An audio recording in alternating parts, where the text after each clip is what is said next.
Big boss Malayalam season 7 രാവിലെ big boss ഒരു morning activity കൊടുത്തിരിക്കുകയാണ്. അതിലാദ്യം വന്നത് അനീഷാണ്. കാരണം കൊടുത്തിരിക്കുന്ന ആക്ടിവിറ്റി എന്ന് പറഞ്ഞാൽ സ്വന്തമായിട്ട് തന്നെ പുകഴ്ത്തി പറയുക, ഓരോരോ കാര്യങ്ങൾ, പിന്നെ അല്ലാതെ കയ്യിൽ നിന്ന് എടുത്തിട്ടും, അതാണ് കൊടുത്തിരിക്കുന്ന ടാസ്ക്.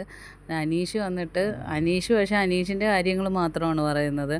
ഞാനിവിടെ 100 ദിവസം ജീവിക്കാൻ വേണ്ടി വന്നതാണ്, പിന്നെ ഞാൻ കുറച്ച് സെൽഫിഷാണ്, എനിക്കങ്ങനെ മറ്റുള്ളവർ പെട്ടെന്നൊന്നും ഒരാളെ സ്നേഹിക്കാനൊന്നും പറ്റത്തില്ല.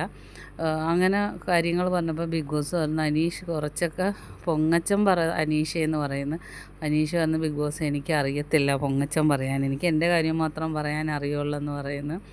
അത് കഴിഞ്ഞ് ഒനിയൻ സാബുവാണ് വരുന്നത്. ഒനിയൻ സാബുവാണ് ഈ ടാസ്കിൽ ഏറ്റവും കൂടുതൽ പൊങ്ങച്ചം പറഞ്ഞത്. നല്ല രസമുണ്ടായിരുന്നു. എനിക്ക് മാത്രമേ ഉള്ളൂ മഞ്ഞ ഷൂ, അതെനിക്ക് ക്യാരി ചെയ്യാൻ അറിയാം, പിന്നെ ഞാൻ 3 പ്രാവശ്യം ഇതിലെ ക്യാപ്റ്റനായി, ക്യാപ്റ്റൻ എന്ന് പറഞ്ഞപ്പോൾ ഏറ്റവും നല്ല ക്യാപ്റ്റൻ ഞാനായിരുന്നു. അങ്ങനെ ഒരുപാട് പൊങ്ങച്ചം അടിക്കുന്നുണ്ട്. പിന്നെ ആര്യനും അതുപോലെ നല്ല രീതിയിൽ തന്നെ ആ ടാസ്ക് പെർഫോം ചെയ്ത്. ആര്യം പറയുന്നത്, ഞാൻ വന്നേ പിന്നെ രൺബീർ കപൂറിന് ചാൻസ് ഒന്നുമില്ല, എനിക്കാണിപ്പോൾ ആരാധകർ കൂടുതൽ. അങ്ങനെയൊക്കെ ഒരുപാട് പൊങ്ങച്ച ആര്യനും ഒനിയൻ സാബുവും നല്ല രീതിയിൽ തന്നെ പെർഫോം ചെയ്ത്.